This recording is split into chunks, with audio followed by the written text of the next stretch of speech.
How to check your date of birth on Cash App. Now, if you want to check your date of birth on Cash App, it is very simple to check it, because all you have to do is go ahead and then first of all launch Cash App. Once you launch Cash App, this is the type of interface that you will be able to see. Now, once you've done this, basically what you have to do is tap on the profile icon from the top right hand side of the screen. Once you tap the profile icon from the top right, this is the interface you will see. Now from here, you want to simply go to this option called personal.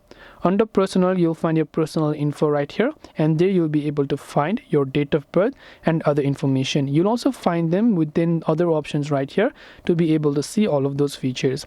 But this way you will be able to see your date of birth on Cash App. I hope that this video really helped you. If you have got any further questions, feel free to also leave them down in the comment section below. As always, thank you for watching till the very end of this tutorial, and see you soon in our next video.